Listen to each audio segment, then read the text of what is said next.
저는 가정사역자로서 사람을 볼 때 하나의 관점이 있습니다. 그것은 완벽하게 좋은 사람도 완벽하게 문제가 많은 사람도 없다라는 것입니다. 문제라고 말하는 대부분의 것들이 그 사람들이 갖고 있는 연약함일 뿐입니다. 인생을 살아가면서 연약한 것과 부족한 것은 관계 속에서 문제가 되어서는 안 됩니다. 특별히 가정이라는 틀 속에서 가족들이 갖고 있는 연약함과 부족함은 그 가족에게 주신 소명입니다. 그러기에 우리는 사랑하는 일을 멈추지 않고 계속할 수 있는 것이죠. 그래서 저는 사람을 볼 때 이렇게 봅니다. 하나님의 사랑이 저분을 온전하게 만들어 주실 것이다. 또 하나님의 사랑으로 치유되고 회복되고 성장하실 분이다. 하나님께서 기뻐하실 만한 인생으로 만드셔서 하나님과 기쁘게 동행할 사람이다. 저는 이것이 가정사역자인 제가 사람을 보는 관점입니다. 옆 사람을 한번 좀 보십시오. 여러분들도 그런 마음으로 보십니까? 이야기해 주십시오. 앞으로가 더 기대가 됩니다. 자, PPT 좀 보여주시겠습니까? 성경에는 수많은 가정들이 있습니다. 근데 그 가정들을 제가 다 리스트업을 좀 다 해봤는데요, 특별히 눈에 쏙 들어오는 가정이 구약에는 보이지 않습니다. 다 알만한 사람들의 가정인데 다 알만한 문제들을 다 가지고 있습니다. 신약 성경에 오면 좀 더 상황은 낫습니다. 근데 이들의 공통점은 대부분이 연약함이 있다는 것이죠.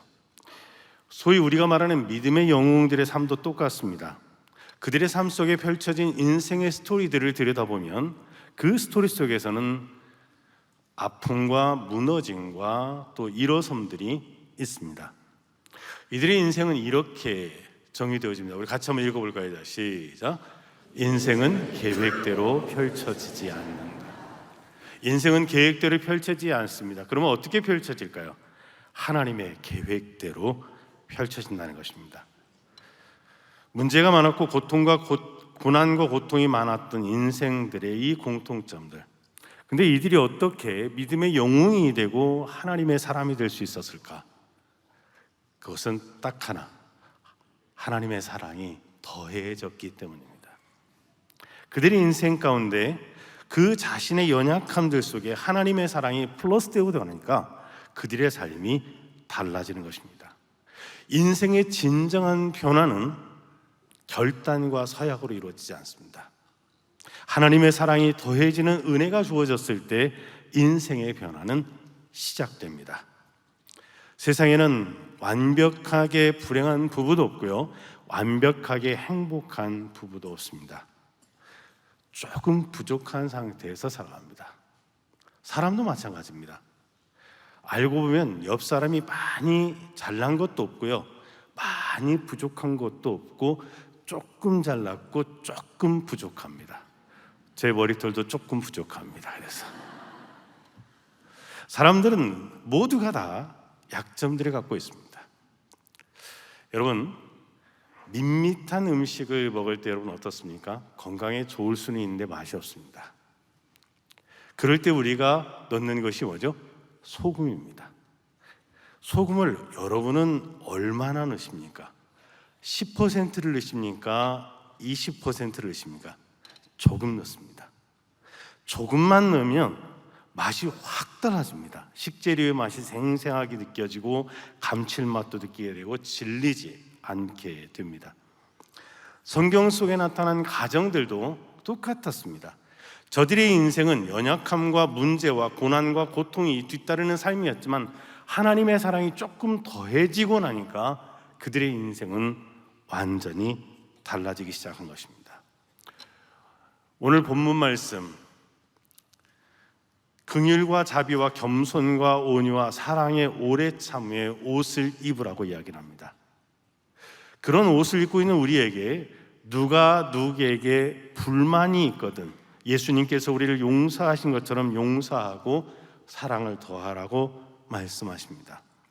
골로새서 3장 14절을 우리 현대인의 성경으로 한번 읽어보겠습니다. 시작. 이 모든 것 위에 사랑을 더하십시오. 사랑은 그 모든 것을 완전히 하나로 묶어주는 띠와 같은 것입니다. 부부 사이에 따뜻한 눈빛으로 바라보기가 참 쉽지 않습니다. 오래 살수록. 왜냐하면 우리의 전두엽은 지난 여름에 네가 한 일을 정확하게 기억할 뿐만 아니라 10년, 20년 전 이야기도 정확하게 기억하게 하는 특별한 은혜를 줍니다. 그래서 과거에 좋지 않았던 기억이 우리의 인생을 늘 발목 잡고 우리의 따뜻한 마음을 가로막습니다. 그런데 부부를 분석해 보니까 진짜 문제가 되는 게 몇 퍼센트일까 했더니 약 5% 정도래요. 95%는 좋거나 괜찮거나 견딜만한 정도가 된다는 것이죠. 근데 여러분, 결혼 생활이 힘든 이유는 95%의 장점보다 5%의 장점이 훨씬 더 크게 보인다는 것이죠. 한번 따라 해봅시다. 저것은 반드시 고칠 거야. 이 결단을 하는 순간부터 가정은 충분히 불행해지기 시작합니다. 좀 부족한 상태에서 놔두면, 오늘 성경은 이야기합니다.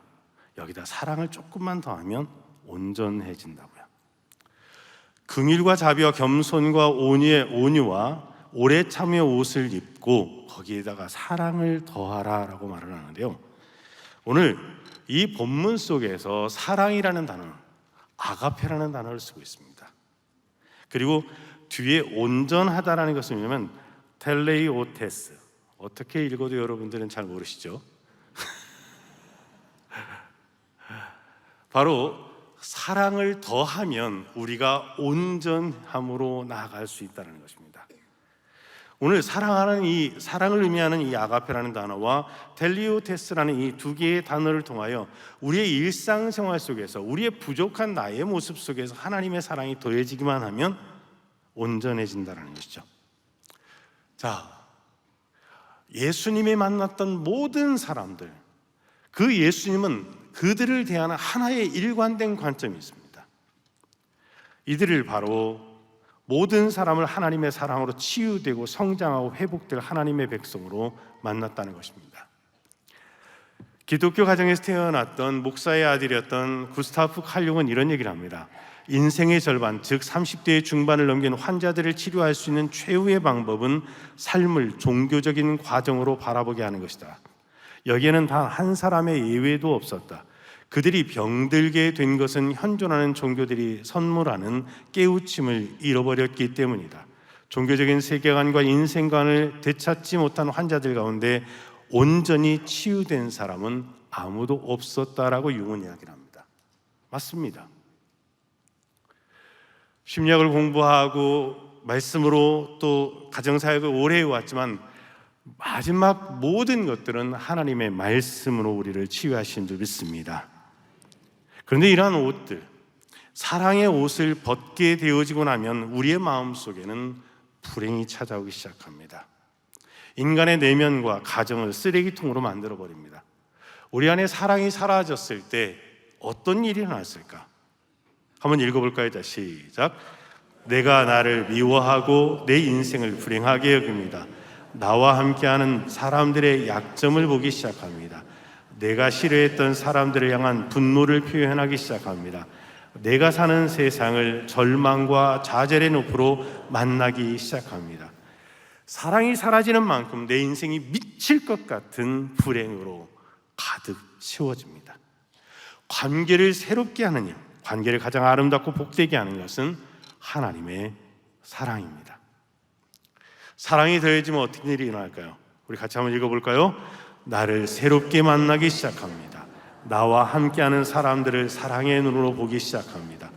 내가 미워했던 사람들을 이해하기 시작하고 사랑하기 시작합니다. 내가 사는 세상을 하나님 나라의 소망으로 만나기 시작합니다. 사랑이 더해지는 만큼 내 인생이 온전한 행복으로 가득 채워집니다.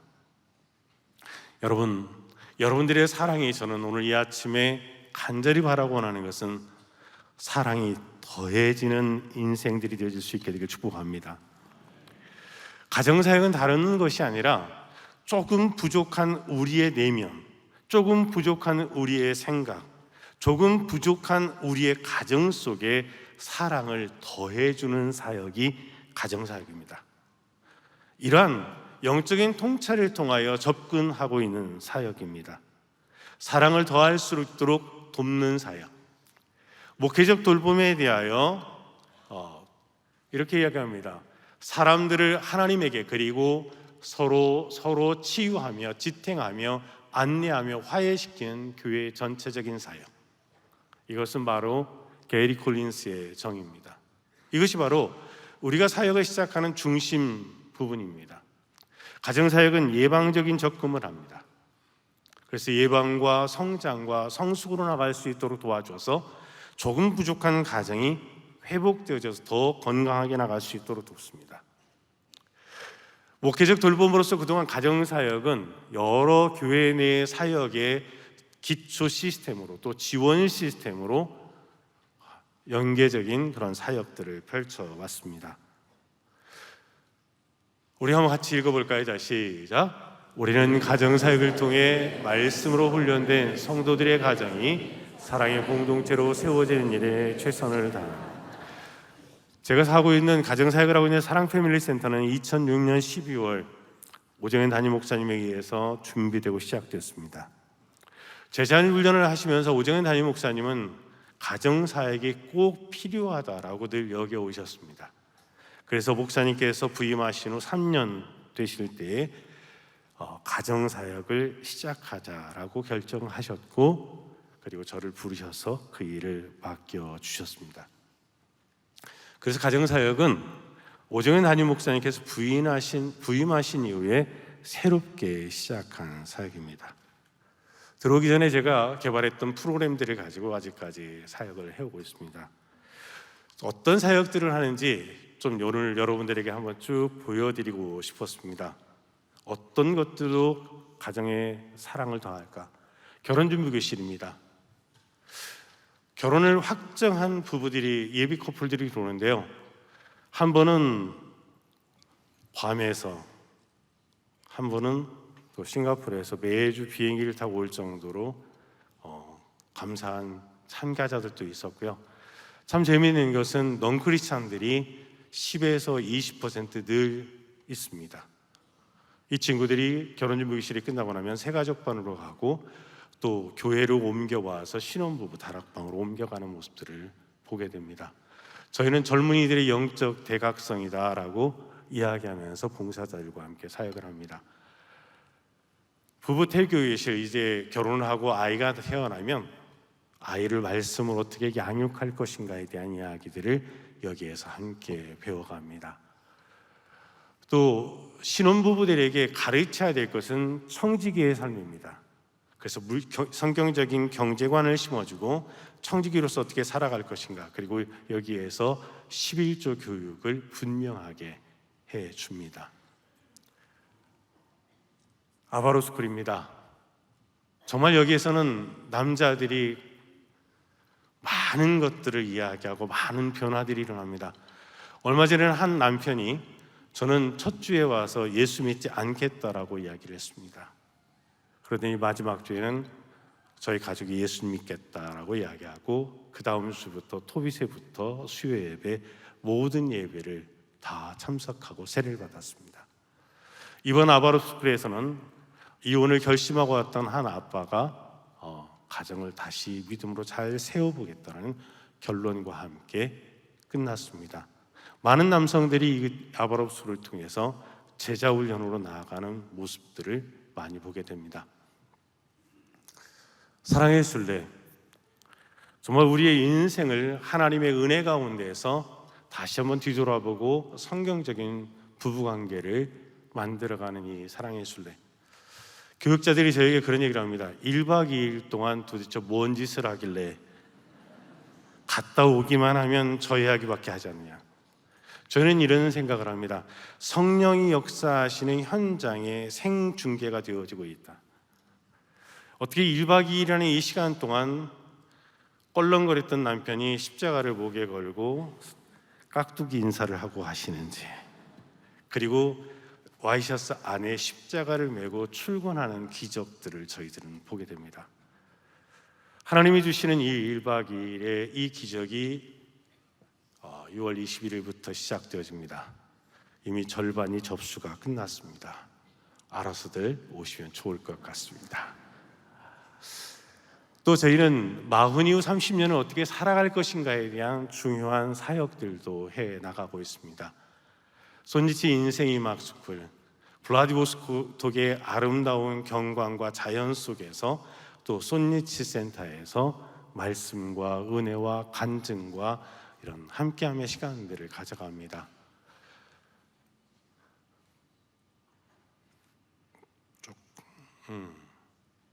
또 인생 광야학교라는 시간들을 통해서 모세를 중심으로 해서 인생 가운데 하나님이 우리 준 생애 주기 속에서 이루어지는 여러 가지 영적인 변화와 성숙에 관한 통찰들을 통하여 내 인생의 미래를 준비하는 영성 프로그램도 진행합니다. 또 선교사님들을 위한 멤버케어 사역도 저희들은 진행하는데, 선교부와 함께 같이 공동으로 이 일들을 진행해 왔고, 선교부가 또 저희들에게 맡겨주신 멤버케어 사역도 저희들은 교회를 섬기면서 우리 선교사님들을 같이 섬기고 있습니다. 선교사님들을 위한 사역은 바로 이 온전한 행복이라는 프로그램인데요, 이혼을 위기에 있거나 이혼한 거나 다름없이 사는 선교사님들이 꽤 많으십니다. 이분들이 이 사역을 통하여 회복되고 지금까지 사역을 잘 하십니다. 한 선교사님은 2번째 오셨어요. 왜 오셨냐고 그랬더니 아내에게 치매가 시작되어졌는데 아내에게 자꾸 화를 내는데 목사님 생각이 났고 이 사역이 있다고 그래서 다시 와서 아내를 위한 마음을 준비하고 사역을 준비하러 왔습니다 라고 이야기를 하시더라고요. 행복 리더십 스쿨입니다. 의외로 선교사들에게 일어나는 여러 가지 많은 문제들이 있었습니다. 바로 자살이라는 이슈와 우울증이라는 이슈였습니다. 그래서 그런 것들을 예방하기 위하여 행복한 선교사가 행복한 사역을 한다라는 관점 속에서 행복 리더십 스쿨을 선교사님들에게 진행을 해줍니다. 또 그들에게도 미래가 없는 삶의 현실 속에, 사역의 현실 속에서 좌절하는 모습들을 보게 됩니다. 그래서 그들의 인생 설계를 도와주고 사역에 대한 전략들을 세울 수 있는 도움을 줍니다. 추방 선교사님들을 위한 사역을 진행을 하고 있습니다. 여전히 저는 이 추방 선교사님들에 대한 관심이 매우 높습니다. 이들은 전신 화상을 당한 환자들, 저는 그렇게 비유합니다. 너무 힘들고 어려운 모습들을 갖고 있습니다. 이러한 사역들을 통해서 저희는 지난 2007년부터 지금까지 사역을 쭉 펼쳐왔고, 이런 사명 선문을 통해서 저희들의 사역을 진행해 왔습니다. 참 하나님께서 저희 교회에 주신 축복이라고 생각합니다. 왜냐하면 대한민국 교회에서 사랑의 교회만큼 가정사역의 생애 발달 단계에 따라서 이렇게 체계적으로 잘 준비된 교회가 없습니다. 전 세계적으로도 이런 가정사역 모델을 갖고 있는 교회는 매우 드물다라고 겸손하게 이야기를 합니다. 이런 사역이 직접 개발되어지고 또 단회적이 아니라 지속적으로 해올 수 있도록 여러 가지 사역 환경을 만들어 주신 오정현 담임 목사님께 저는 큰 감사를 갖고 있습니다. 이런 사역을 통하여 가정들이 회복되어지고 관계가 회복되어지는 그 모습들을 바라보면서 더 큰 감사를 갖고 있습니다. 또 선교사님들을 돌보는 사역도 2011년부터 저희 사랑 패밀리 센터 단기 선교 사역으로 꾸준히 해오고 있고, 올해는 인도네시아에 제자 훈련을 하는 선교사님들을 돕는 일로 사역을 할 준비를 하고 있습니다. 이 모든 것들이 하나님의 은혜였고 축복이었습니다. 이 모든 사역을 함께 해준 동역자들, 바로 평신도 봉사자들이 있어서 또 이 일들은 가능했습니다. 모든 것들은 더해질 때 온전해지는 것 같습니다. 사도 바울은 오늘 사랑을 더하라는 아주 심플한 명령형을 이야기합니다.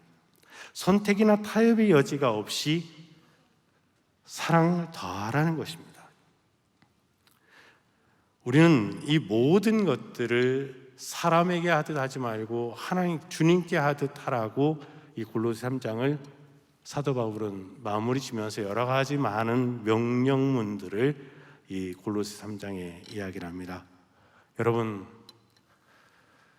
여러분들의 인생에 누군가 불편해 보이십니까? 누군가 힘드십니까? 내가 힘드십니까? 그러면 스스로에게, 그 사람에게, 또 그 사람을 바라보면서 이렇게 생각했으면 좋겠습니다. 한번 따라서 해봅시다. 제가 사랑을 더하겠습니다. 옆 사람한테 얘기해 주세요. 제가 사랑을 더하겠습니다. 기도하겠습니다. 우리가 죄인 되었고 원수 되었을 때 우리를 찾아와 우리에게 사랑을 더해 주신 주님, 주님의 사랑을 더해 주셔서 우리가 하나님의 자녀가 되었습니다. 부족하고 부족한 우리에게 사랑을 더해 주셔서 서로를 사랑으로 함께하게 해 주셔서 감사합니다. 하나님의 사랑이 우리에게 더해짐으로 말미암아 우리의 인생을 온전케 해 주시고 우리의 가정을 온전한 행복으로 인도해 주시고 우리가 살아가고 있는 이 세대가 온전해질 수 있도록 도와주시옵소서. 우리에게 사랑을 더해 주신 예수 그리스도의 이름으로 기도하옵나이다. 아멘.